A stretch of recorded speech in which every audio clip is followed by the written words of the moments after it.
Ladeira Bausch, o seu podcast sobre dança.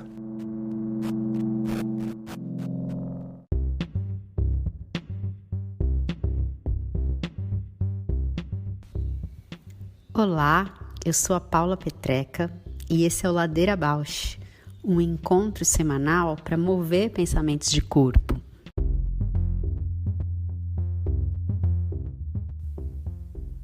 Olá, eu sou a Juliana Alves e esse é o podcast para horizontalizar a dança na sua vida, para a dança horizontalizar você.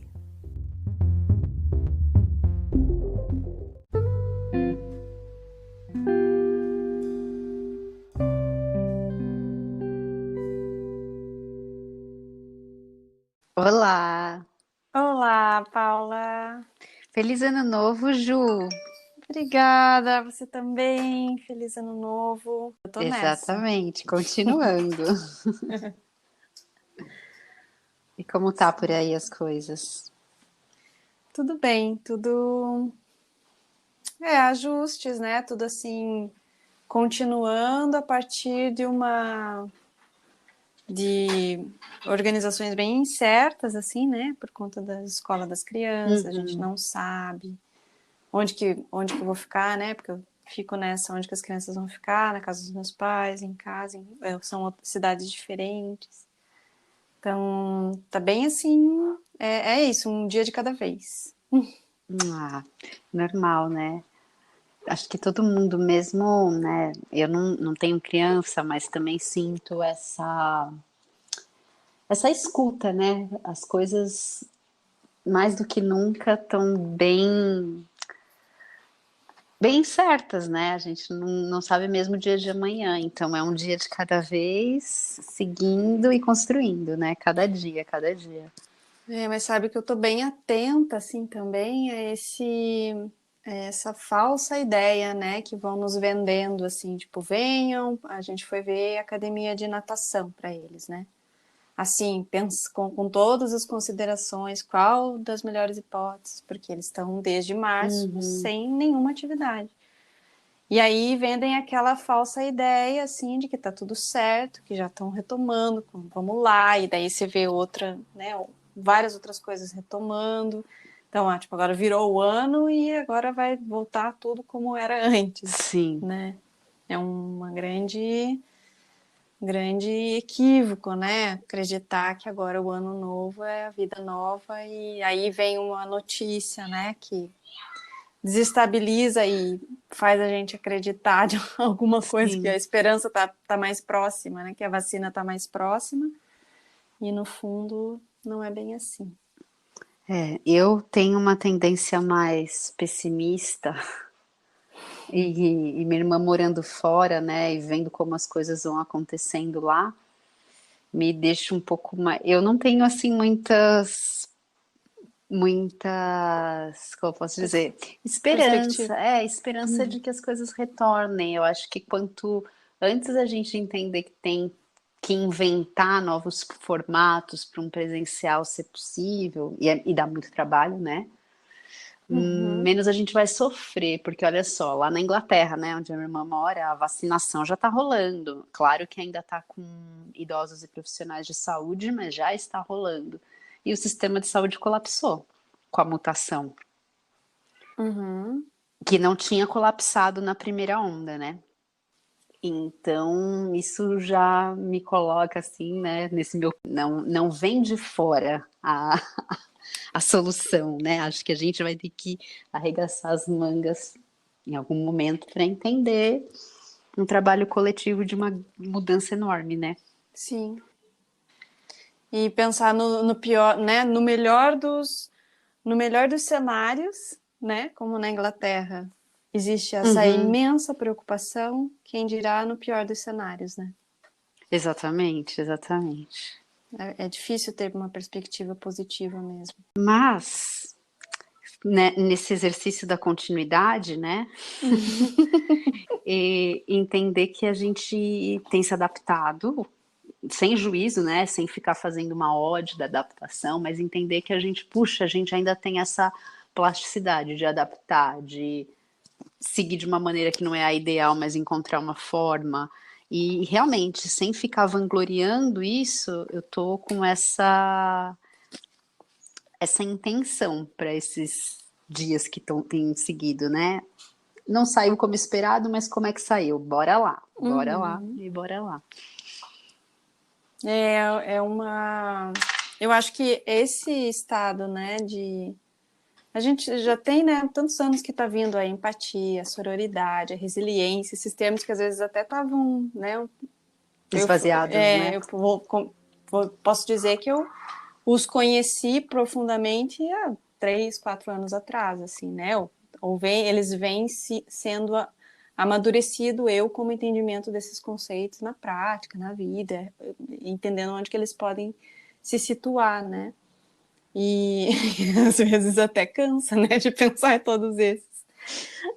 Mas que nesse cenário, assim, né, ter a sororidade para tentar, né, atravessar isso, se ajudar, né, o quanto que o fato do isolamento, da pandemia, do distanciamento, de todas as situações, né, de surpresa, fizeram várias mudanças sociais em núcleos, assim, né, importantes, em laços, em afetos, vínculos, papéis, né, quais são os papéis da sociedade, principalmente, eu acho que o lugar da arte foi, assim, muito visto, né. Super, e agora que você falou isso, né, da empatia, da sororidade, eu pensei em duas coisas. Eu pensei que hoje eu estava vendo aquele horóscopo para excluídos, né, da Mama Lins, nosso convidado aqui do Primeiro Ladeira, e que ele fala isso, quando você vê que vem uma coisa muito, muito horrível, muito merda, lembra. É sistêmico, né? Tem coisas que são sistêmicas, não é só com você que está acontecendo isso, você não está sozinho, então vamos juntos. É isso, é sistêmico, bem isso. É.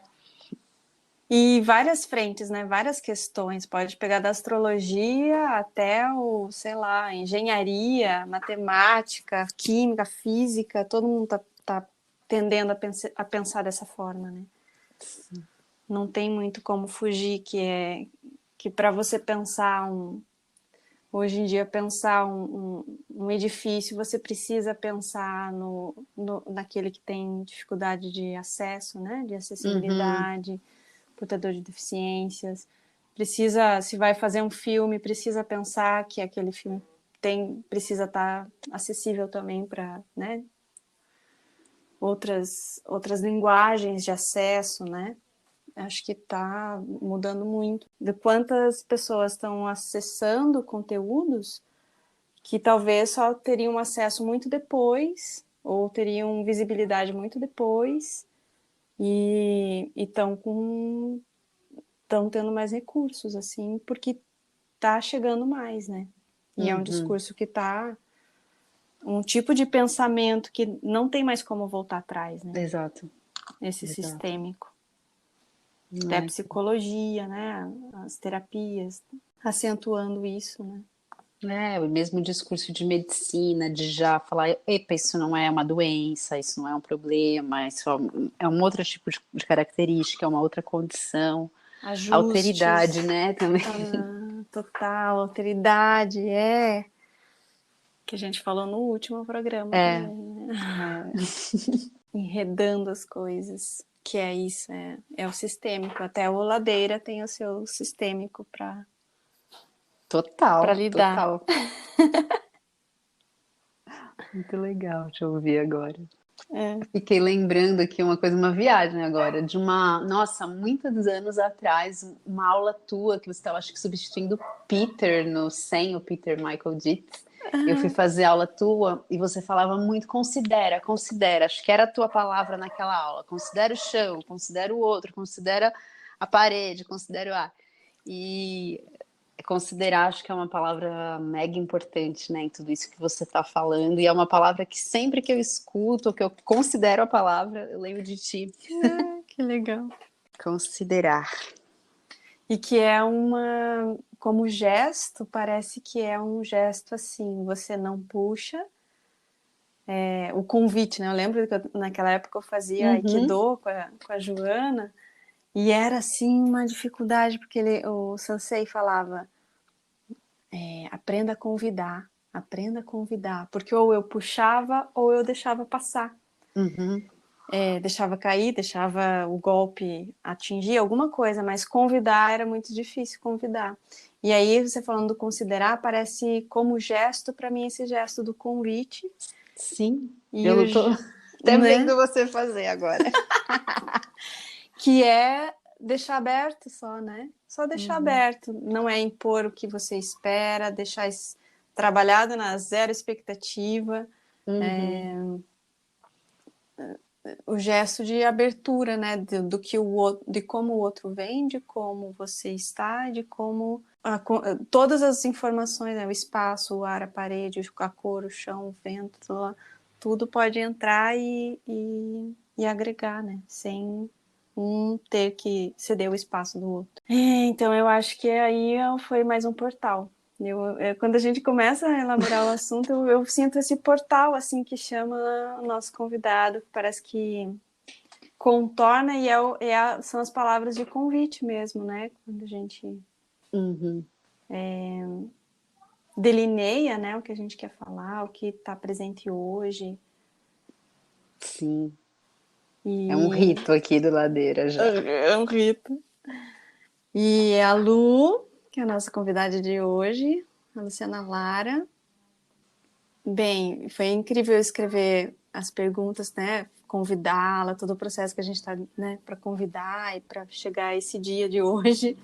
E escrevendo assim também as perguntas para ela foi muito incrível para mim, assim, foi questão de análise. Porque eu a conheço desde 2003, né? Quase 20 anos. Total, e nossa, pensa. E assim, ela fez parte de uma mudança muito forte, assim, né? Uhum. Então, eu fui para Brasília fazer estágio. Então, eu lembro assim da entrevista, quando eu assisti, eram coisas de cartoon, e eu assisti e fiquei fascinada, porque tinha um humor, tinha dança, tinha o lúdico, tinha, né, a técnica, uma coisa muito especial, assim. E daí eram várias amigas né, da escola do Guaíra competindo uma vaga para um estágio. E aí eu e mais duas amigas fizemos uma entrevista, né? Fomos selecionadas, assim, depois de uma apresentação, fomos selecionadas, que era o critério do festival, para ir fazer o estágio. Tinham várias companhias, eu fui selecionada com mais duas colegas, e eu lembro da entrevista. Olha só. Ela fazendo entrevista com nós três, assim, e eu tô tentando lembrar qual foi a pergunta que ela fez, e eu não consigo mais lembrar qual que foi a pergunta que ela fez, mas que depois, quando eu fui para lá, a gente ficou juntos, morei praticamente, né, esses 3 meses, eu fiquei numa pousada, depois num hotelzinho, assim, perto de onde eram as aulas, depois a gente ficou numa outra casa de uma amiga dela, depois eu acabei ficando mais um mês, que não era mais o combinado, na casa dela, conheci a família, então teve um vínculo enorme, assim, né? Uhum. E eu não lembro, mas depois que ela falou assim, nessa época a gente conversou, ela falou, ó, naquela hora, quando eu perguntei aquilo, que eu não lembro o que é, ela já tinha decidido, assim, quem que era, a partir da resposta, né? Da Uhum. perspectiva da resposta. Mas isso pra mim agora tá, tipo, escondido em alguma caixinha da minha memória, assim. Mas Ó, aí, inconsciente. inconsciente. Isso era muito importante para mim, era uma questão de orgulho, assim, né? Uhum. E fazendo as perguntas para ela, assim, foi muito difícil pensar numa pergunta sem trazer essas memórias, né? Do afeto, assim.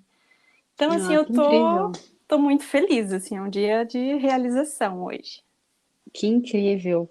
Olha que engraçado, né? Eu lembro que você falava muito da Lu, a Carol Hoffs também falava muito da Lu, né? Quando a gente estava lá em Lisboa. E aí, passados anos, eu fui fazer uma curadoria junto com o Marcos Vilas, no Sesc Santo Amaro, do Modos de Existir, que é uma mostra que ele, ele programa com regularidade. E Uhum. tinha essa proposta assim de descentralizar, então olhar coisas, né, do Brasil inteiro, não precisava ser restrito a São Paulo. E assim, eu lembro que a hora que ele falou isso na reunião, olhar o Brasil inteiro, eu já falei, nossa, tem a Luciana Lara em Brasília. Que E eu, massa. e eu não conhecia o trabalho dela, eu lembrava de vocês falando. E aí, quando eu fui olhar o trabalho, eu lembro que assim, o trabalho já me impactou muito em como era o site, no que tinha de material na internet, não sei o quê. Aí o Vilas olhou, o Vilas já conhecia. A gente programou o trabalho deles ao vivo. Quando chegou a companhia, conheci a Lu e o trabalho aconteceu e a gente conversou. É assim também é uma coisa que me impactou muito. Eu tenho uma memória no corpo do Uhum. trabalho dela, assim. Então também tô super feliz da gente falar com ela e de, né, vocês duas estarem. Sim, Porque eu cheguei na Lua através de ti, de alguma maneira. Que louco a gente tá as três, finalmente. é muito bonito isso, né? Muito. E o tempo, né? Uhum. Que demanda, que leva para esses encontros acontecerem. Não é assim, quero, né? Quero conhecer, quero falar. Não é assim, né? É, Quanto rolê já existiu? total, nossa, incrível. É muito bom isso. E o quanto de frescor, né? E quanto de vontade, né? De seguir, de olhar, de observar, de conhecer, de se encontrar, de se afetar, até que, né, que foi nutrindo, nutrindo, e de repente hoje a gente tá, né, conversa e tem essa potência, né, de poder falar a partir desse lugar que a ladeira tá, que a ladeira abaixo tá cultivando, né? Sim.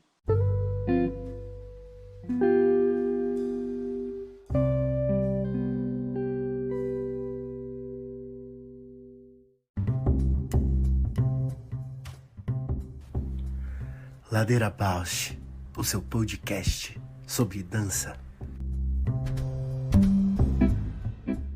Oi, Lu! Oi! Ei, Bem-vinda! obrigada, Paula! Quanto tempo! Quanto tempo, sim! Que massa! Obrigada Que pelo convite, delícia! estou adorando.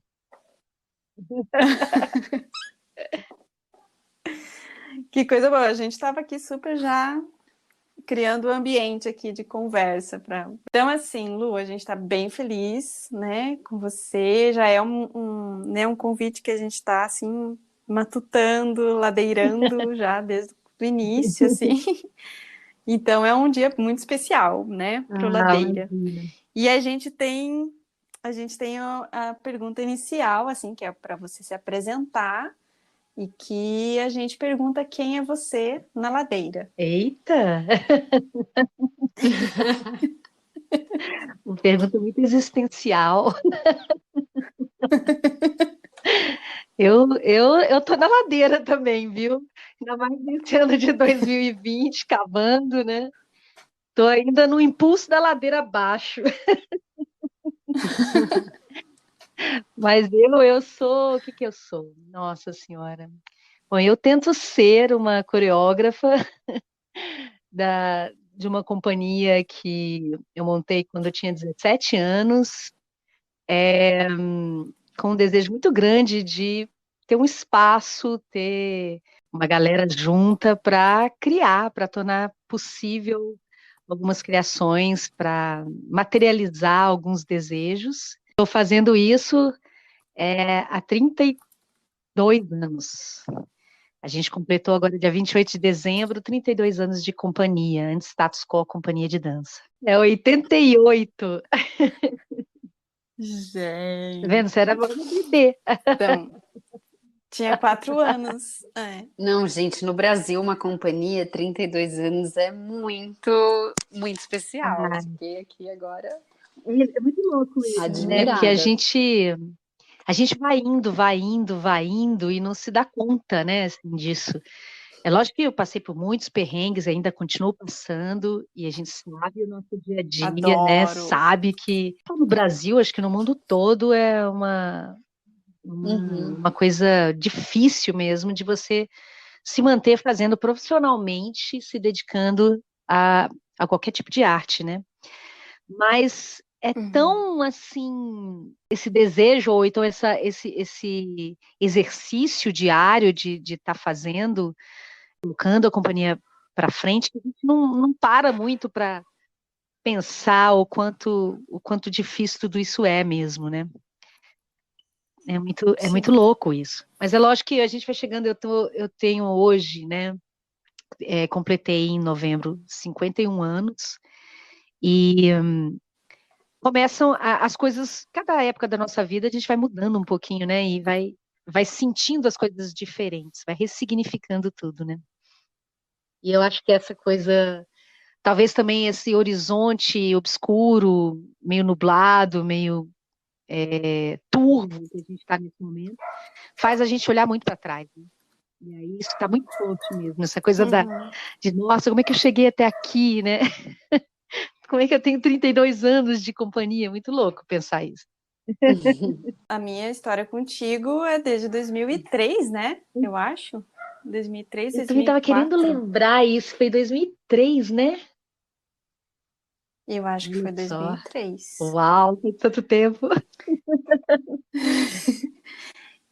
Já foi ladeira abaixo aqui o meu script.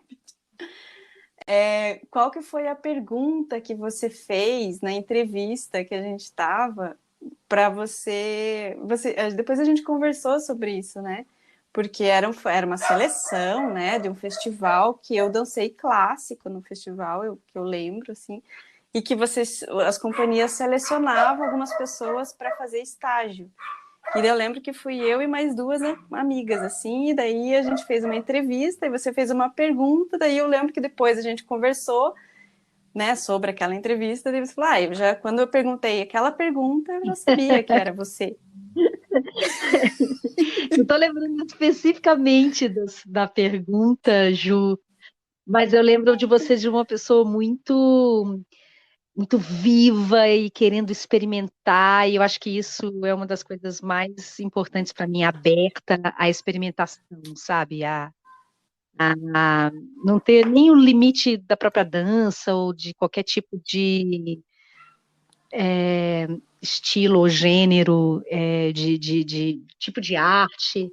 Eu acho que essa sua abertura sempre Legal. foi uma coisa que nos atraiu, né? Nos conectou, assim. Uhum. E continua nos conectando, né? Esse Não, projeto de vocês, por exemplo, é muito, muito, muito bacana, né? Esse trocadilho maravilhoso. não, para mim tá ótimo ficar na caixinha da memória, porque é isso, não importa o que foi. Essa é a tua resposta já, assim, tá E, ótimo. e eu acho que essas mil maneiras de fazer dança também, né? Eu acho que fazer dança é tanta coisa, né? Não é? E eu acho que é isso que nos une, eu acho que, né? E por um pouquinho que conheço a Paula também, assim, tenho conhecido mais agora com esses posts que a Paula tem feito no Instagram, que eu estou adorando,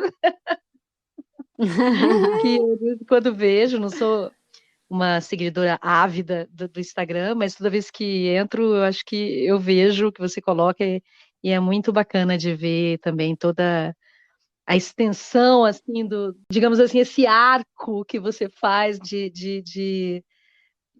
seus caminhos, das suas preferências, das coisas que você estuda e tudo, e é muito legal de ver. Que massa. Que delícia. Nós três, finalmente, eu falei, né? Encontrando as três ao mesmo Vamos tempo. falar para os ouvintes aí, a Paula, eu conheci, quer dizer, eu já sabia de você pela Carol e pela Ju, eu acho.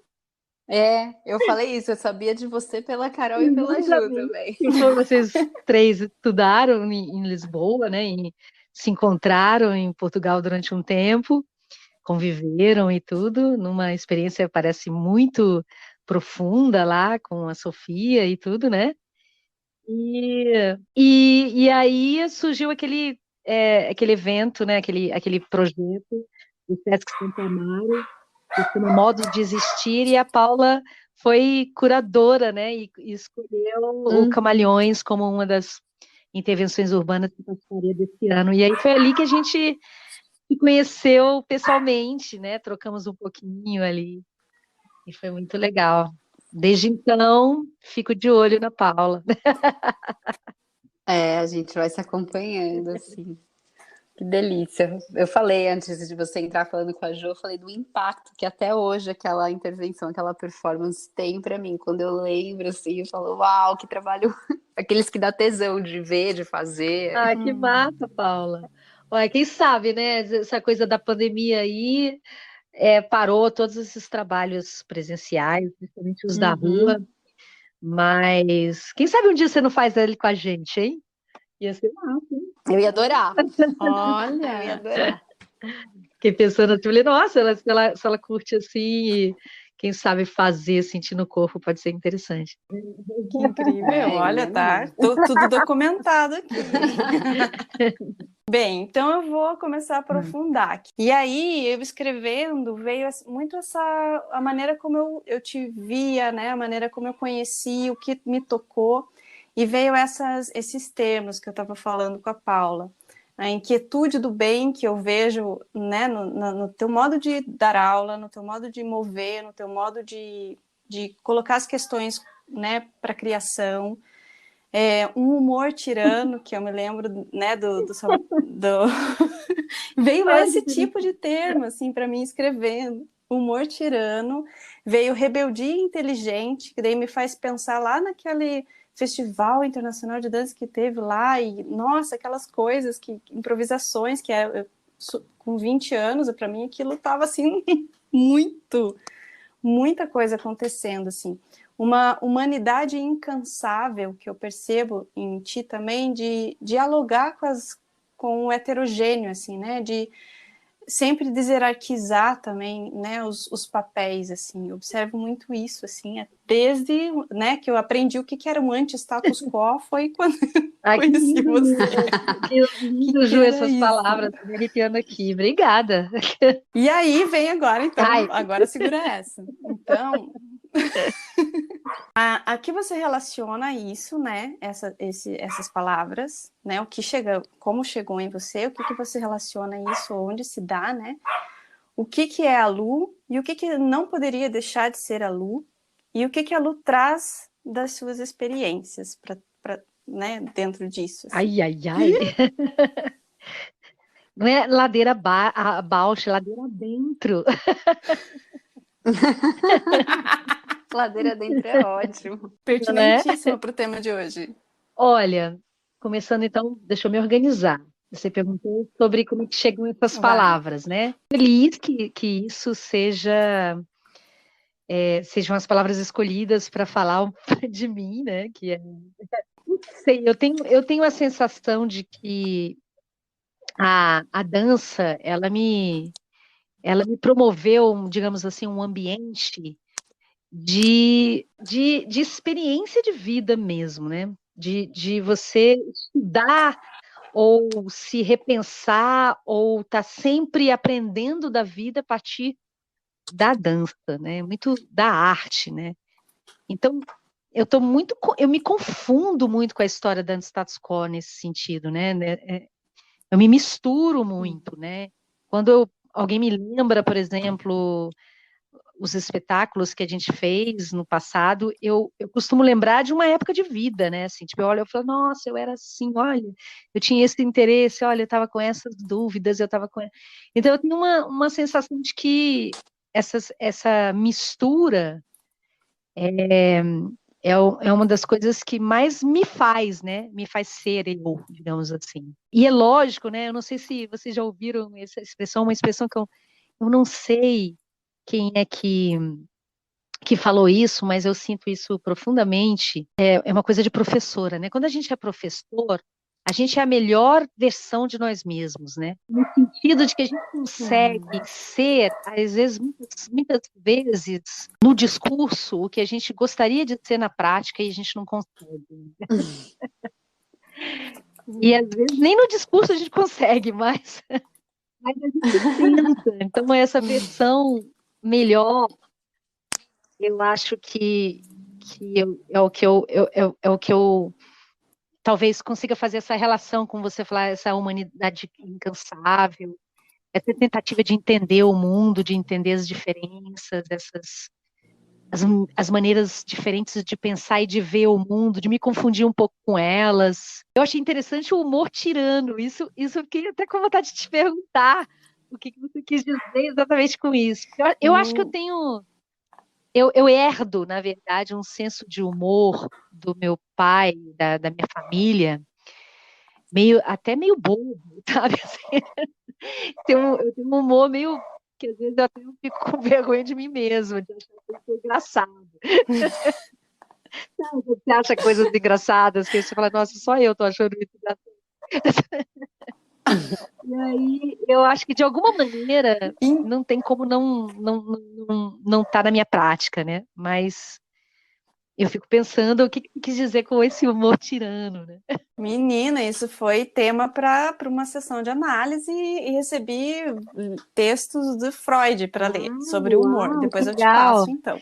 Eu acho que o humor tem uma crítica, né? Eu entendi dessa maneira, eu entendo dessa maneira, assim, o humor tem uma crítica dos costumes, uma crítica que de alguma maneira faz a gente rir da gente mesmo, né? E eu acho que eu tenho um pouco por aí, eu entendo por aí. Agora, o tirano, eu fiquei realmente a fim de saber. Não, e eu escrevi e eu falei, não vou desistir dele, porque eu quero entender por que ele chegou dessa forma, assim. E chegou e, enfim, a gente está trabalhando aqui. Eu estou trabalhando, por que chegou assim? Mas também eu entendi que o humor por si, ele já é tirano, porque ele tem uma via do contrário, assim, né? Ele tem uma perversidade no humor, assim, né? Ele não é total... ausente de uma provocação, né? E o tirano, ele não é todo também maldoso.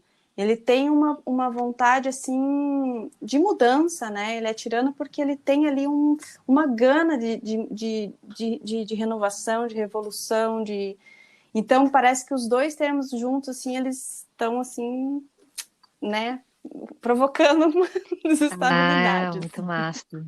Não, Manda porque ver, é muito manda ver. engraçado, porque eu sinto que assim, né, a Ju conheceu o aluno num momento, eu conheci em outro muitos anos depois, a gente está aqui em outro, mas quando a Ju trouxe essas palavras para mim, ela reverberou e reverberou num lugar dessa sensação que eu tenho, né, de ter assistido essa performance lá, o Camaleões.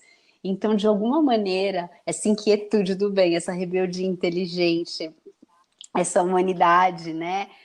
Tá, tudo isso, esse humor tirano, eu sinto que conversa com sensações no corpo, né? Que essa performance me despertou.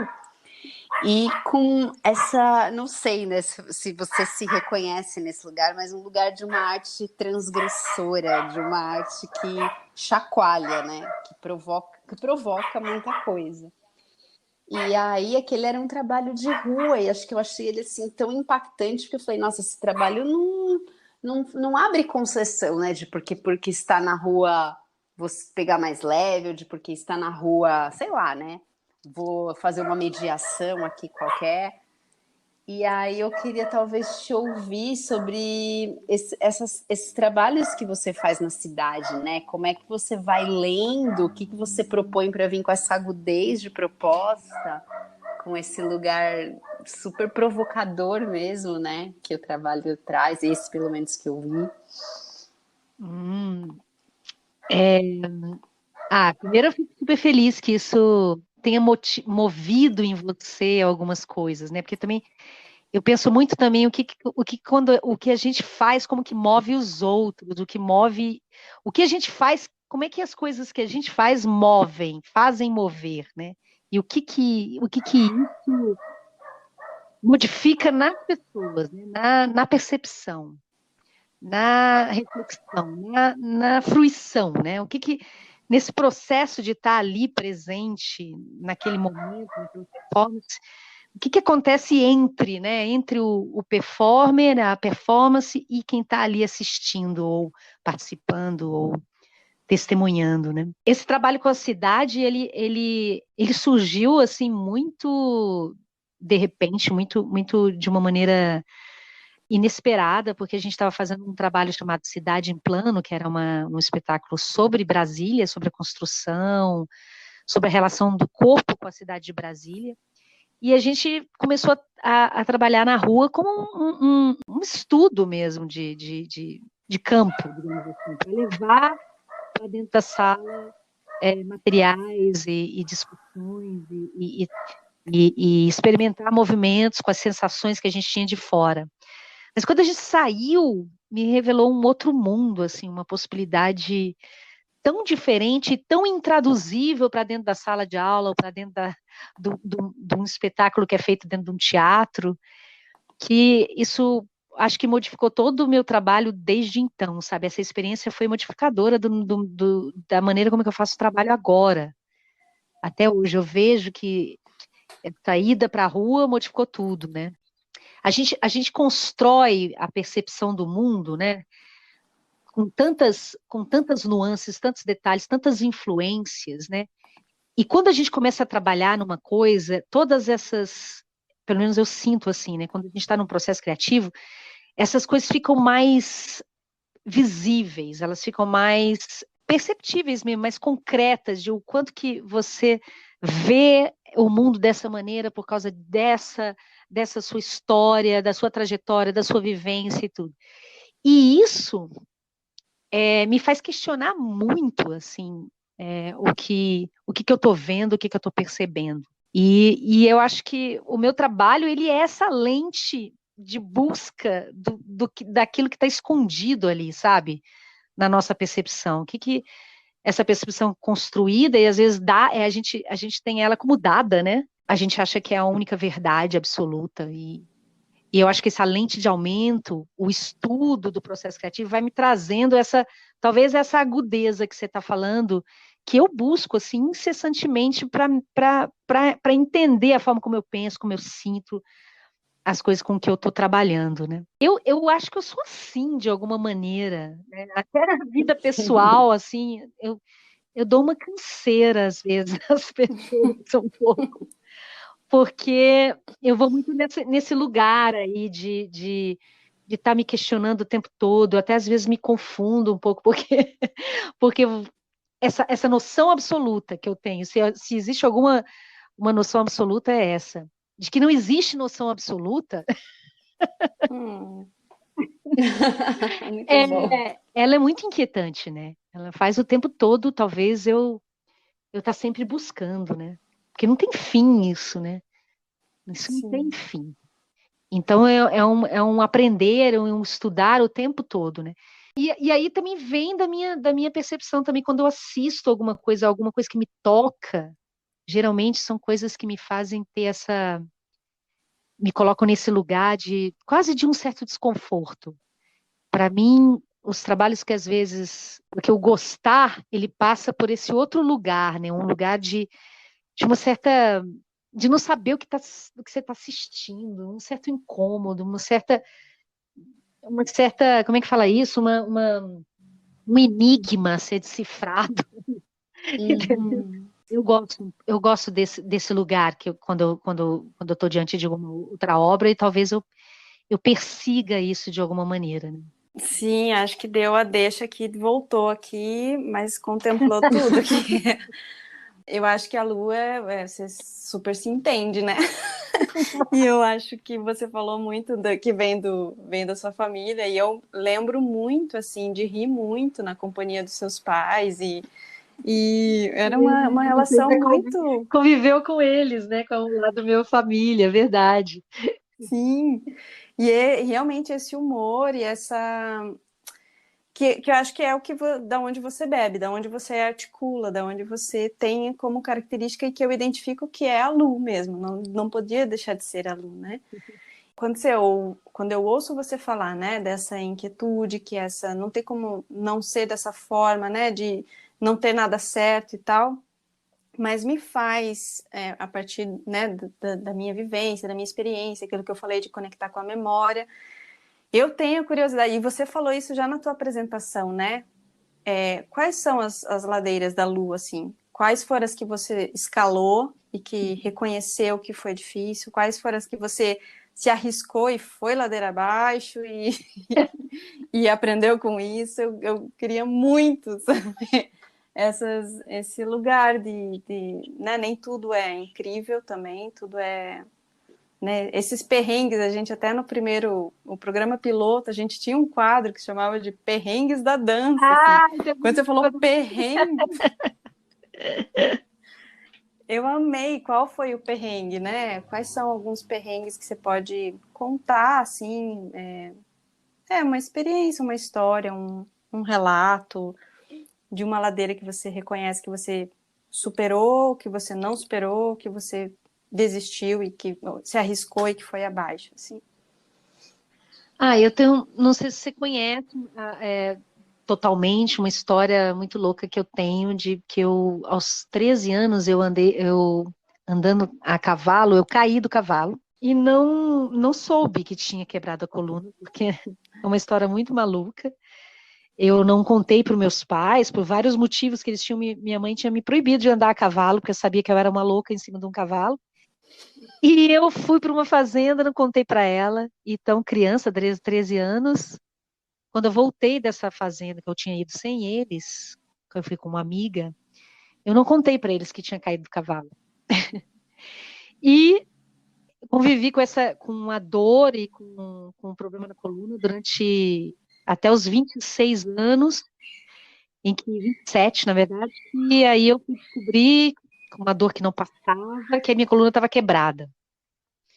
E que eu tinha que fazer uma operação, tirar o disco intervertebral que estava necrosado, enfim, uma história traumática que me parou durante 3 anos. Eu tive que usar um colete durante um ano.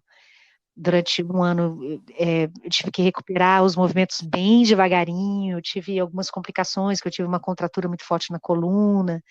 E aí fiquei mais 3 meses de cama. Fiquei quase 6 meses de cama. E isso foi um trauma, assim. Eu sinto que é um trauma na minha vida. Porque a sensação de não poder mais dançar era, assim, devastador, entendeu? Assim, eu falei, não é possível isso que está acontecendo isso comigo. O que eu vou fazer na minha vida? Porque eu comecei a companhia com 17 anos, né? Então,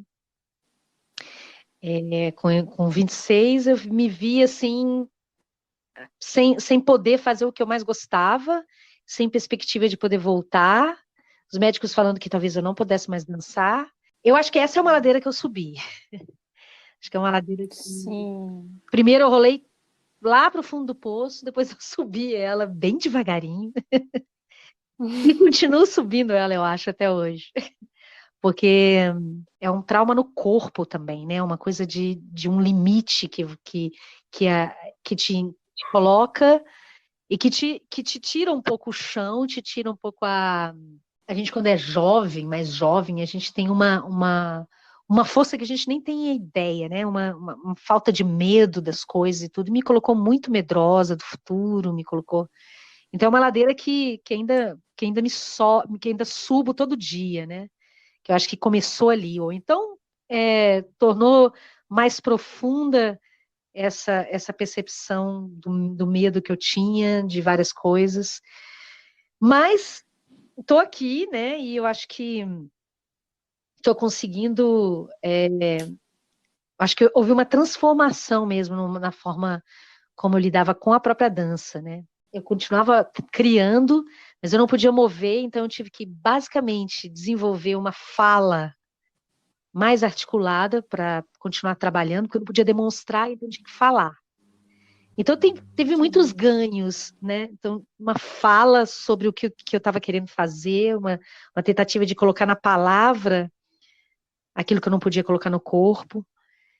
E, então, acho que me ajudou na minha comunicação verbal, muito. Hoje eu consigo falar de dança como eu nunca falei antes, né? Assim, é lógico que a gente tem uma linguagem, né? Então, isso tem que ser desenvolvida devagarinho com cada um que a gente trabalha e tudo, no grupo, né? Mas eu sinto que isso é uma ladeira que eu subi e que foi um ganho, né? Todas as nossas experiências têm ganhos, né? E uma força que eu tive que tirar, não sei da onde, para continuar fazendo dança, entende? De poder, tá, então eu tenho esses limites, como é que eu vou continuar? Né? Como é que eu vou fazer? E achar outras maneiras de continuar trabalhando com a dança. Forte ouvir isso, que eu também tenho minhas lesões, e eu me identifiquei muito, assim, te ouvindo. Poxa, e os bailarinos, né, que tem que lidar com a dor e com as lesões, é uma superação inacreditável, né? E essa iminência de, ai, não vou mais dançar, e vou dançar, como é que vai ser? Acho que o dia que eu assumi assim pra mim, porque eu fiz uma cirurgia e depois de um ano eu tive que fazer a mesma cirurgia, porque na recuperação eu já estraçalhei a mesma estrutura. Então, assim, eu tive todo esse processo de falar, Agora é outro jeito, tem um limite, não dá para ir além desse limite aqui. Mas tem outros, né? Que aí dá para ir além. Exato, exato. E você para de idealizar algumas coisas, né? Você vai Sim, para a prática mesmo, para a materialização da coisa, é o que dá para fazer e como é que pode fazer isso ser uma potência e não uma falta, né? Lu, na verdade, agora eu queria te fazer duas perguntas, meio efemeridades, né? Meio coisas que estão acontecendo no momento. Acho que por né, me interessar pela maneira como você lê o mundo e pela resposta artística que você traz para essa leitura, eu queria te pedir para comentar, talvez, ou criar um pensamento aqui agora sobre dois fatos que aconteceram nessa última semana.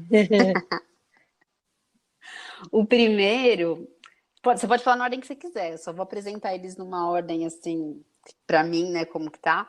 O primeiro talvez é isso que culmina na invasão lá do Capitólio pelos apoiadores do Trump, Uhum. né?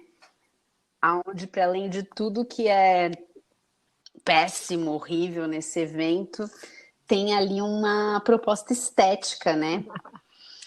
E a gente gosta ou não tem essa proposta. Eu acho que tem uma frase que o campo progressista tem trazido muito, que é a crise não é só política, é também estética. Então, talvez acho que esse é o primeiro fato que eu queria te ouvir a respeito. E o outro, de alguma maneira, acho que talvez ecoe o pensamento, mas é mais local, que é a repercussão da escultura, né, da Land Art lá que a Juliana Notari inaugurou em Pernambuco nos últimos dias do ano passado, que ela chamou de Diva, que é a escultura de uma grande vagina, né, que foi construída por homens a partir do projeto dela e que isso causou muita polêmica na internet. 2020, uma vagina causando polêmica. Então, então, eu acho que são esses dois, assim, efemeridades que eu queria te ouvir a respeito, nesse teu lugar de ler o mundo e responder artisticamente. É interessante porque eu estava arrumando um material de um espetáculo que a gente está fazendo online, que chama Juntos e Separados, que é de recortes. Vou contar isso porque eu acho que tem uma coisa interessante aí. Isso é feito de recortes de revistas, de materiais que eu encontro na revista, é parecido com Camaleões, porque tem essa ideia da colagem, Uhum. mas que é a partir de uma dramaturgia eu vou tentando cortar imagens e palavras que têm a ver com o momento, né? Que, Olha só. e aí eu estava guardando, na verdade, esse material que estava todo colado na minha parede, com a televisão ligada e o Capitólio sendo invadido, bem no momento, assim, ao vivo. E eu ali eu falei, gente, que coisa louca. Eu aqui, guardando esses recortes, e aquilo ali acontecendo, né? Eu acho que essa crise que você falou que é não só uma crise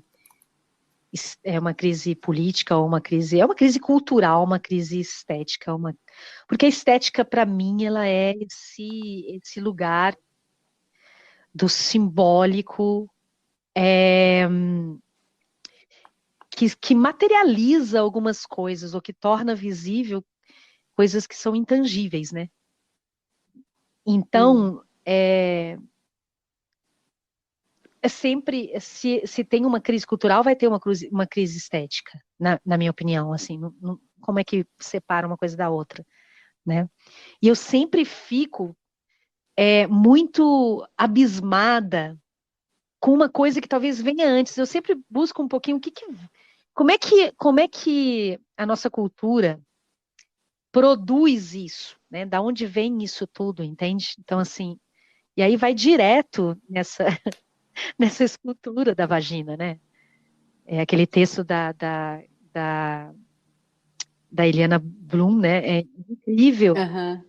porque ela disseca ali coisas que a gente já sabe, mas é tão impactante ver tudo escrito e tão bem escrito, né? Todas essa correlação entre o patriarcado, o machismo e tudo isso que a gente está vivendo é tão forte, né, que a gente fica abismado, né? Tem uma sensação ainda, ainda que bom que ainda tem, né? Porque a gente já podia estar acostumado com isso, mas não dá para se acostumar com tal coisa, né? Apesar de a gente estar sendo atacado o tempo todo nesse lugar, a gente ainda se abisma, a gente ainda fica nesse, né, equilibrando para quase cair nesse abismo, né? Eu acho que a gente já vivia, eu não sei, eu com o trabalho da Status Quo, que sempre tentamos fazer um trabalho que talvez não encaixasse muito nos conceitos mais tradicionais da dança, ou mesmo quem escolhe fazer arte numa sociedade capitalista, sempre sofreu essas retaliações de, o que você está fazendo? O que você... por que você... tá na hora de você largar a mão dessa coisa aí e fazer um trabalho sério. Você é coreógrafa, mas o que você faz para ganhar dinheiro? Qual que é o seu trabalho? Eu falei, eu sou coreógrafa, sou artista. Isso nunca sendo considerado como um trabalho, como se fosse um hobby, né?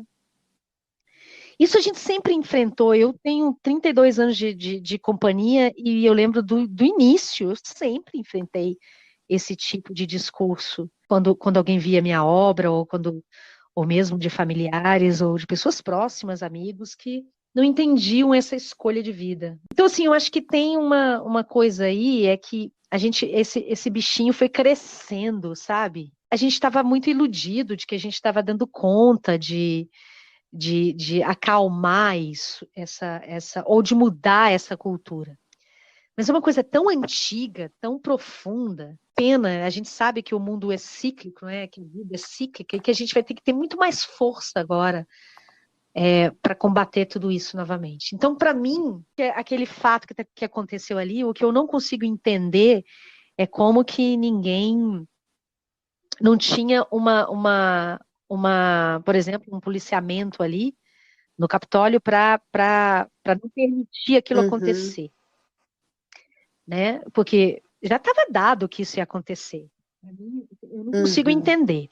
Por outro lado, também é uma atitude colocar uma polícia ali para evitar a qualquer custo, com violência, parar qualquer tipo de manifestação, não faz jus ao tipo de ideologia que está do lado da democracia e do que a gente acredita. Então tem sempre um paradoxo aí, nesse lugar aí que precisa ser muito analisado. Qual que seria a melhor maneira de objeção àquilo que está acontecendo ali? Por outro lado, aquilo ali ela é um sinal de que, lógico, né, talvez eu ouvi muitas pessoas falando que foram 2.000 pessoas, poucas pessoas ali. Como que a história se repete com poucas pessoas fazendo um estrago tão grande? Aí entra para mim a coisa do simbólico, né? Como aquelas 2.000 pessoas, a gente não vê ali só como 2.000 pessoas, né? São poucas pessoas, não retrata a América, mas retratam um pedaço da América. Então ali tem uma coisa artística e simbólica, que está no lugar de, né? Está no lugar de um pensamento. Total. Então aí tem uma estética, para mim, muito, muito, uma ética e uma estética envolvida ali, né? Que é muito representativo, muito, muito de nos lembrar que esse pensamento existe, está cada vez mais forte, tem cada vez mais gente pensando assim. Nós que pensamos diferente, talvez nós tenhamos mais capacidade de entender essas pessoas do que ao contrário. E como é que a gente pode fazer com que esse entendimento entre sabe, crie fissuras mesmo, e aí a vagina como uma fissura também é muito interessante, né? Como uma ferida, algo que é um corte, que pode ser, que digamos assim, que podem dar caminho para coisas profundas. O que a gente pode fazer? Eu acho que só nessas fissuras mesmo. E acho que tem um lugar simbólico do feminino que é realmente que para mim é a única saída, são as fissuras, são as vaginas, são esses buracos mesmo que a gente pode abrir para o mundo, entendeu? No sentido mais pleno e como é que fala isso? Frutificante possível, né? Então, assim, é muito chocante ver aquilo, né? Ao mesmo tempo, tantas outras coisas já aconteceram mais fortes do que aquilo e a gente fica acompanhando ao vivo o que acontece nos Estados Unidos. E é assim, tipo, Exato. oi, e as outras coisas que estão acontecendo no mundo, que são muito mais importantes do que isso aí, né? Então, essa importância que a gente dá aos Estados Unidos é irritante, tem que mudar, uma nação não pode ter tanto poder assim. E quando algo tem poder desse jeito, é porque a gente dá esse poder aos outros. A gente legitima o tempo todo esse poder. Ah, é a maior economia, ah, é mais isso, é mais aquilo. Mas não, gente, não dá. A gente tem que mudar tanta coisa, que é também, de alguma forma, um sentimento muito, muito forte de impotência, né? A Helena Brum fala tão forte sobre o buraco ser esse lugar onde que o poder enfia coisas, né? Como é que a gente muda essa percepção, né? Como é que a gente muda tudo isso? Esse estupro generalizado, né? E Que é simbólico muito também, simbólico, né? Estupro. Agora, eu acho que esse nível de simbólico, esse nível... A gente está numa guerra de narrativas, né? Então, por isso Sim. também é tão forte, ao mesmo tempo, ter essa vagina com a repercussão que ela teve. Isso é muito importante, né? Muito, muito bacana ter tido essa repercussão. Porque poderia passar batido, ninguém vê isso. Porque a disputa da narrativa é muito importante. Essas narrativas construídas só por um lado, elas precisam ter outras narrativas. E isso, para mim, também é estético. O poder estético das narrativas é muito forte. Então, eu acredito muito mesmo que é possível, nesse sentido simbólico, e que essa coisa simbólica tem força. Mas, ao mesmo tempo, falando, para me contradizer, eu me pergunto o quanto que esse patriarcado, ou essa lógica, ela consegue absorver, de fato, toda o significado disso tudo. Porque tem uma dificuldade da abstração de algumas coisas, né? Eu sinto culturalmente. Por outro lado, me contradizendo de novo, Tô adorando. eu não sei, né? Nós não sabemos nada. Tem essa... Eles reagem, né? Aí essa escultura recebe mil, não sei quantas milhões de mensagens, tem uma reação, né? Então, assim, o simbólico está funcionando, né? Não é tão fraquinho assim, não. Super. Está incomodando, né? Tá talvez em níveis que as pessoas acham que é moral só, e não é muito mais, é muito maior do que é político, é tudo, né? As pessoas ficam muito na coisa moral, na moralista, e é muito mais, né, do que essa moral ligada ao sexo, né, ao gênero. Tem uma coisa muito mais... As coisas estão totalmente intrincadas em todos os sentidos. Eu acho que entender isso também é muito poderoso para a arte, né? Que narrativas a gente está reproduzindo, que narrativas a gente consegue se contrapor, né? Com os nossos discursos, com as nossas artes, com nosso posicionamento, com as nossas falas, nossas ações. Mas é muito difícil, porque você vê mesmo aquela contradição de ter os homens negros construindo, né? aquilo, né? Pode ser vista de mil maneiras, né? Mas é a nossa realidade, né? É uma realidade que na prática Exato. a gente ainda não chega nem a 30% do discurso. Mas se não houver o discurso, Exato. a prática nunca vai evoluir. Então também, de novo, estou me contradizendo. É necessário o discurso, a disputa das narrativas, a tentativa, a utopia, né? Porque tem que talvez começar no discurso mesmo, e aí a gente ir introjetando isso e conseguir colocar nas nossas práticas. É, sei lá, gerar contradição, e aí isso gera inquietação, aí move, aí, né, fala de novo. Exatamente, aí fala de novo, aí a gente se contradiz, aí a gente erra, aí a gente vai, mas o importante é estar perseguindo esses valores, né? Total. Nossa, inspirador te Ah, ouvir, Lu. imagina! A pergunta de vocês é inspiradora também. Estou falando aqui e pensando junto aí com vocês nessa provocação. Vocês estarem me ouvindo me provocam.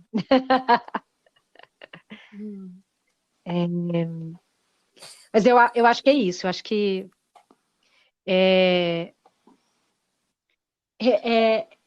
tem uma coisa. Eu sempre fico pensando, eu sempre volto numa questão que eu tenho até vontade de ir mais a fundo, né? A gente pensar como é que nossa cultura produziu um Bolsonaro. Nossa, Não hoje é? eu vi uma chamada falando do Bolsoverso. Acho que é uma coluna de algum jornalista, um ator amigo meu, Celso Sim, partilhou uns textos que ele fala: não é o problema Bolsonaro, o problema é o Bolsoverso e a gente está preso no Bolsoverso. Então a gente tem que encontrar uma maneira de sair. É esse bolsonarismo, né? E eu também não acho, apesar de que também vou me contradizer, não sei, não tenho as respostas, mas eu Adoro, penso o Lu. tempo todo que talvez a polarização tão necessária, olha eu me contradizendo, tão necessária e tão importante também a radicalização, mas eu não sei se a polarização é o melhor caminho. Por isso que eu acredito nas fissuras, nessas rachaduras. Porque, É muito infantil, né? A gente só é, ficar porque, polarizando, né? porque Tem... a gente gera uma reação que não ajuda, não sei, entende? Mas como também como não radicalizar, pelo amor de Deus, como não? Tem pessoas morrendo por isso. Sim, Então É, também não dá, não dá. Então, assim, eu tenho mais perguntas do exato. que respostas, mas eu fico pensando assim, o que a gente pode fazer nesse lugar da micropolítica mesmo, das fissuras, das sementes, né? No nível das sementes. Porque eu sei que uma terra não fértil, a semente não pega, né? Mas eu ainda acredito na é. semente. Tem algumas sementes que não servem de terra, não é? Elas brotam nelas mesmas, Elas brotam nelas mesmas, que né? forte. Então, não sei. E fico pensando nisso, mas eu acho que tem uma coisa aí. É uma oportunidade inacreditável de uma mudança de paradigma forte que no início da pandemia eu sentia mais forte, que parece que já atenuou, mas ainda assim eu ainda vejo uma esperança de uma tomada de consciência de que não dá mais para ser assim, não dá mais, não está dando mais. Uhum. A minha felicidade, ela depende da felicidade do outro. Eu não consigo mais ser feliz sozinha, não dá, esse capitalismo morreu, já deu o que tinha que dar, entendeu? E se ele vingar, ele vai destruir tudo mesmo. O poder de destruição é. E aí a gente não vai sobreviver simples assim. A Terra vai simplesmente fazer assim, vai dar um soprinho assim. Vamos acabar com esse negócio que está tentando me acabar? É, Já já tá tá fazendo, fazendo né? esse soprinho, entendeu? Então, assim, então eu acho que a estética É, está nas construções de narrativas. Eu acho que o simbólico da estética é fundamental. E eu acho que é aí que talvez a gente consiga agir, porque dá uma sensação de paralisia, né? Ou de, eu não sei se vocês pensam nisso, que existe, talvez porque a gente está, eu falo a gente, mas não é uma realidade tão, eu estou isolada desde de março, né? Meus pais são idosos, então Uhum. eu consigo trabalhar de casa, tenho conseguido sobreviver assim. Eu sei que muitas pessoas não têm essa realidade, e talvez até uma grande maioria. Vou chover no molhado, né? Uma aceleração do uso da tecnologia, a gente nunca viu. Eu, pelo menos na minha vida, nunca tinha visto isso, porque eu mesma não estava tão tecnológica quanto eu estou agora. Então, eu tive que me adaptar, a gente teve que se Sim. adaptar, né? E, de novo, também tem coisas positivas. Por exemplo, esse podcast é maravilhoso. Por que a gente não fazia isso antes? Né? Uhum. Então, agora a gente está fazendo mais, a gente está. Eu não sei quantas pessoas escutam esse podcast, mas não importa que seja uma pessoa, entendeu? Que ninguém nos escute, que seja nós três falando aqui. Para nós três, nós já estamos escutando. Já tá expandindo o que cada uma tava pensando Exatamente. sozinha, né? Mas existe não sei, eu sinto às vezes como é que fala isso? Uma espécie de padronização da subjetividade na internet, né, entendeu? Nesse mundo virtual. Que nessa disputa de narrativa é muito importante mudar, entende? Porque também são as grandes Uhum. empresas que controlam a internet. Então, como disputar esse poder aí, né? Como utilizar essas ferramentas de uma maneira que a gente crie mais diversidade de pensamentos, mais, né? Então, assim, eu tenho pensado muito nisso, assim, nessa disputa das narrativas na internet, nesses meios de comunicação, no que a gente...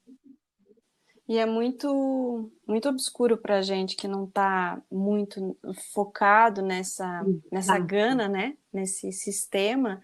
A gente acaba ficando muito à mercê do sistema engolir a gente, né? Por mais que você esteja com boas intenções, acaba que se você não está ligado na selvageria que é a internet, você é só mais um robozinho ali ativando os dispositivos de E poder. aí Assim. tem uma coisa muito forte, a censura desse mundo virtual.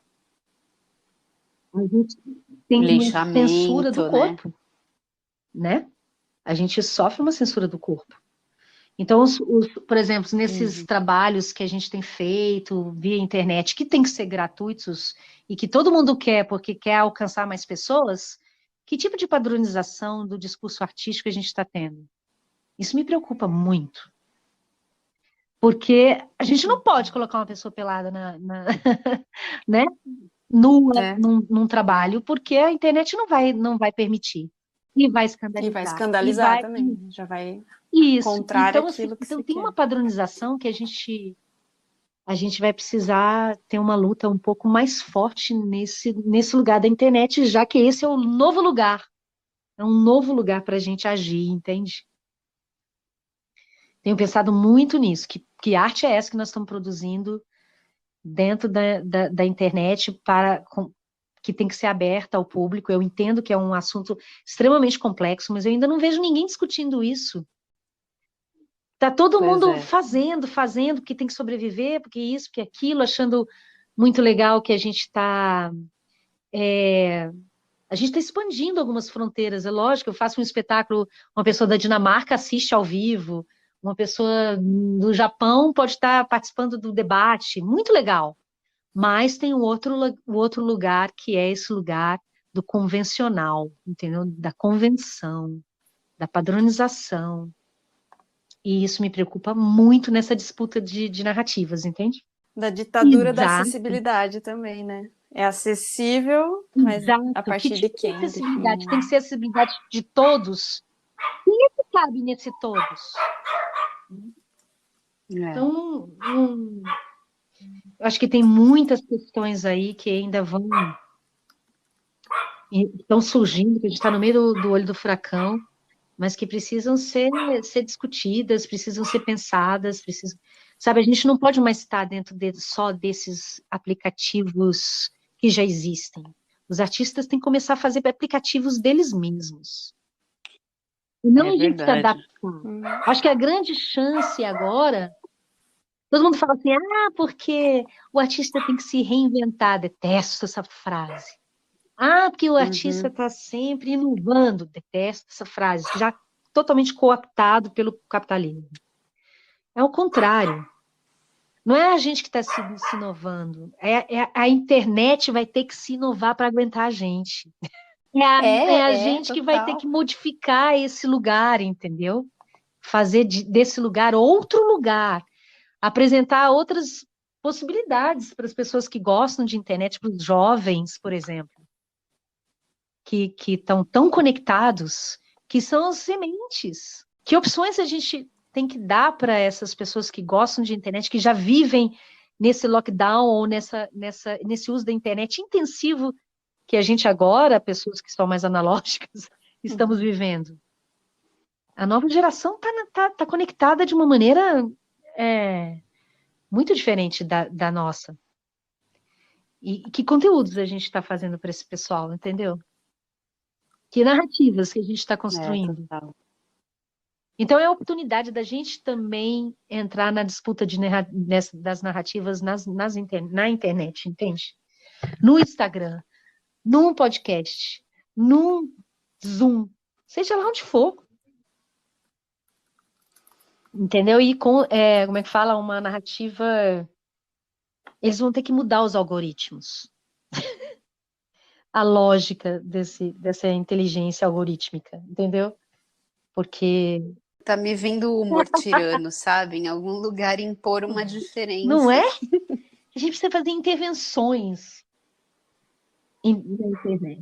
Ai, Vamos, Lu. Peteca, vamos, Ju. Vamos. Eu acho, Bora. entendeu? Porque senão a gente fica repetindo esse modus operandi. Entende? E aí não tem fim, não. Aí não tem volta. Qual é a fissura que a gente pode fazer nesse lugar, entende? Não move, não vai ter muito, curtidas. Né? Vai ter gente reagindo, vai ter gente falando que é uma merda, vai ter. O Instagram vai querer. Eu, por exemplo, o Criação Aberta, que é o blog, site da companhia, eu não consigo mais compartilhar nada no Facebook. Porque eu tenho corpo, mais fotos de corpo. E olha que eu tomei todos os cuidados para não mostrar um mamilo, uma perereca, uma bunda. E mesmo assim eles me censuraram e eu não consigo compartilhar nada do blog. Nada, no Facebook e no Instagram. Já tentei, já mostrei para eles que não tem conteúdo isso, já fiz todos aqueles passos e não consigo. Então, tem as censuras das nossas instituições que patrocinam, tem uma censura que já tá ficando introjetada nos curadores e nos diretores de festival, porque se eles não fazem assim, eles também não sobrevivem, que objetifica o corpo. Aí é a mesma lógica. Né? Não é qualquer corpo também, não é qualquer bunda, não é qualquer peito que tem que aparecer. Então, assim, tem que ter uma distinção, tem que ter alguém mais inteligente para poder fazer essa seleção. Mas não tem interesse nisso, entende? A censura está aí. Quem é que vai ter esse interesse de ter alguém lá que possa fazer essa distinção? E lógico, essa distinção vai ser sempre questionada, né? E é aquilo, o critério é aquilo que bomba, né? Aquilo que curte, é a quantidade do que é a muito qualidade, louco, porque né? aí tem coisas que tem, o conteúdo é muito mais censurável ou maléfico, né, para a nossa sociedade do que o que a gente faz e a gente que é censurado. Nossa, Exatamente. mesmo quando o texto da Eliane Brum, né, que ela fala de como o nosso presidente faz obscenidades o tempo inteiro, tempo né? todo. Mas isso não tem a mesma força, entendeu, do que os discursos que a gente defende, principalmente de corpo, de gênero e tudo. Então, assim, as armas não são as mesmas, sabe? Isso também é isso. Eu detesto fazer essa metáfora das armas, mas numa briga, né, numa luta, numa guerra, é como se realmente você tem armas diferentes aí. As ideologias criam armas diferentes. Para a gente poder ser, como é que fala isso? Coerente com o que a gente acredita, a gente não pode usar as mesmas armas, né? Não faz sentido nenhum. Mas e aí, num ambiente em que as armas do adversário, digamos assim, vamos chamar de adversário, são mais veementes, são mais, elas reverberam mais. Então a gente tem uma crise aí de representação, uma crise estética, cultural, ética. É tudo, tá tudo misturado, tudo no mesmo bolo para mim, entendeu? A gente aqui na nossa racionalidade, a gente divide. Aí tá os indígenas com a cosmovisão para nos ensinar isso, né? Tipo, que divisões são essas que a gente criou na nossa cabeça, entendeu? Destrutivas, que separam. Não dá mais. Eu não sei, eu sou extremamente materialista, sou extremamente racionalista. Eu sei que essa maneira de ver o mundo não tá dando mais conta. Não tá. A gente está num colapso, né? Para quem voltou para ser normal, como você falou, com a pandemia, ou está voltando, mas a gente, além da pandemia, que já é um colapso, a gente tem essa iminência das alterações climáticas, né? Toda essa turbulência social, essa confusão de discurso, não dá mais. É um ponto de E a virada. gente não consegue, né? Porque o capitalismo é tão forte que você tem que fazer uma força tão grande o capitalismo funciona na velocidade. E as mudanças que a gente precisa fazer elas levam tempo. Exatamente. Então, você é o tempo todo cooptado pelo capitalismo, nas melhores das suas intenções, não tem jeito, entendeu? Você se vê fazendo ações, tendo que agir da mesma maneira, porque fica fora do sistema é cruel. E se a gente se a gente não radicaliza nesse sentido nas nossas vidas, né? Eu não sei como é que vai ser. Eu não vejo muito por aí, não. Por isso que tem que começar com as fissuras, entende? Se a gente não quer abrir mão dessas outras coisas. Apocalipse. Ai, bem. Não é à toa, né? É apocalíptico.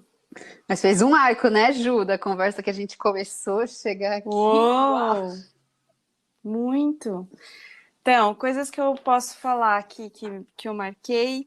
Primeiro, quando a Lu falou, não sei quantas pessoas ouvem o podcast, hoje a gente fechou 600 reproduções de todos os nossos episódios. Que massa! Uau! Arrasaram!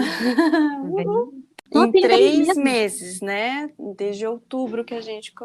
Muito massa. Só 3 meses. Muito massa. Com diversos temas, a gente já tem representatividade de negros, a gente já tem representatividade de LGBTQ+, a gente já tem, né, a gente está tentando seguir essa heterogeneidade. Outra coisa que eu queria falar é de uma imagem, né, quando você falava da semente, eu queria muito tentar contribuir, né, para quem está ouvindo, para essa imagem que eu gosto muito, assim, de quando a gente vê, né, um cimento, né, com fissura, e que lá da terra, né, nasce e brota uma árvorezinha ali naquela rachadura, assim. Trazer essa imagem como palavra para entender o que a gente fala de fissura, o que fala de semente, o que fala de movimento, de vida, de natureza, né? Eu acho que é uma imagem simples, mas com essa potência do que a gente está tentando acessar, né, na conversa, para quem não é, né, desse campo que a gente está discutindo, quem não é da dança, quem de repente chegou e essa fissura aqui junto.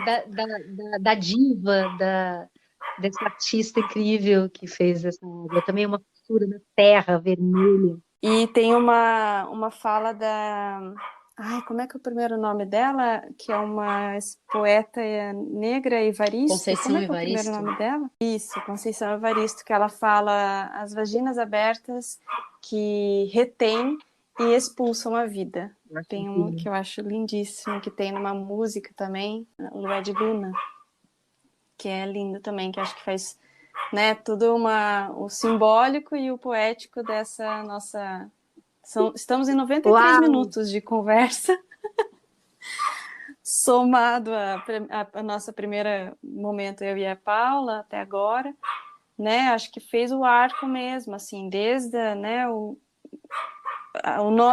encontro de cada uma, né, de cada uma de nós, a semente, a fissura, a vagina, a arte, as ladeiras, né, o que a gente acredita, nossa, muita coisa, Ai, que tá delícia. lindíssimo isso, tô emocionada aqui. Eu tô movidíssima aqui, já querendo fazer as intervenções na internet. Não é? Uma prática.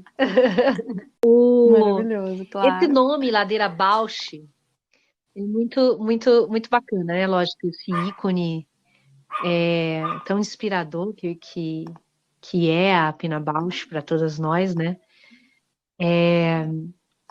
E essa coisa da ladeira, né? Porque realmente, pensando no contexto que a gente está, é uma ladeira mesmo, né?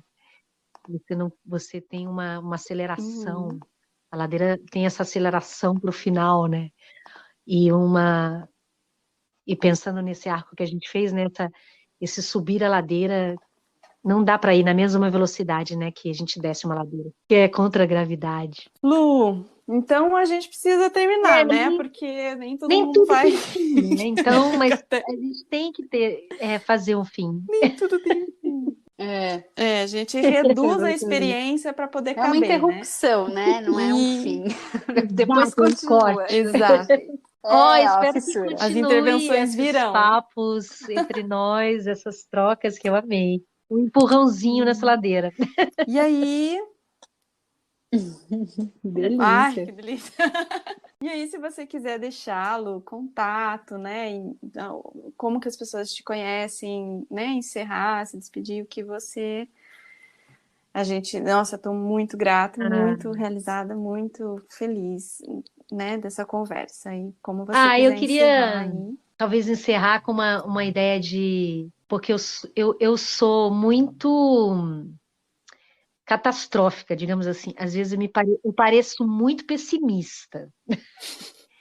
E eu sou. Mas eu sou pessimista porque eu sou otimista.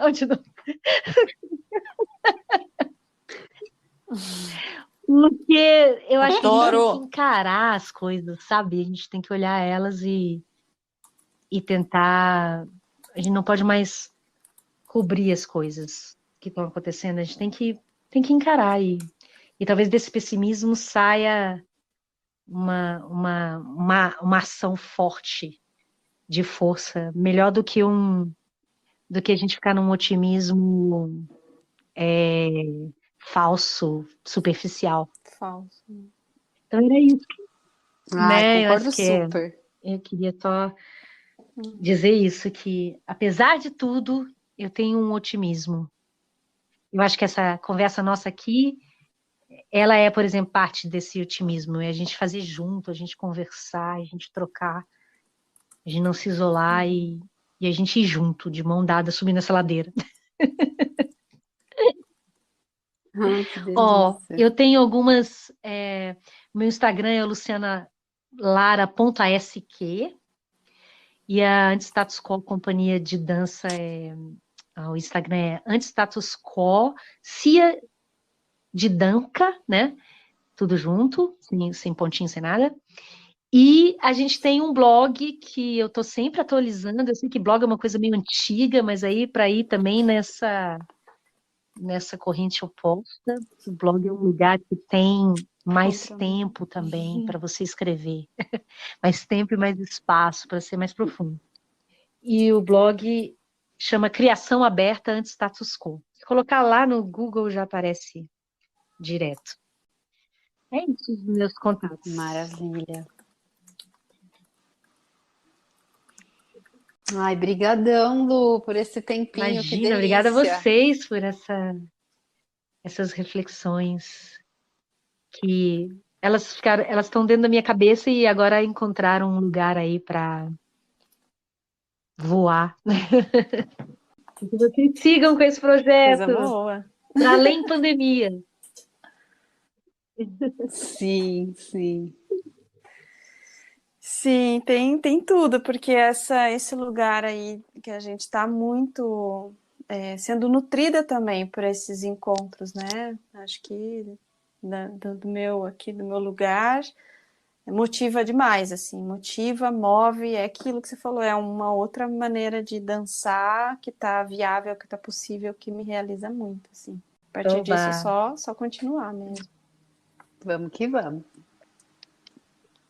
Feliz 2021, né? Que seja uma boa continuidade de muita resiliência, Muita muito força, né? acolhimento e se manter Ainda temos segura. muitas Muita coisas aí força. para enfrentar.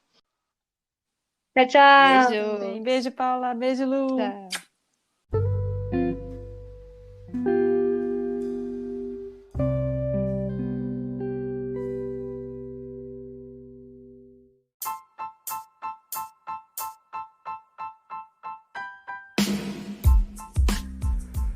Ladeira Bausch, o seu podcast sobre dança.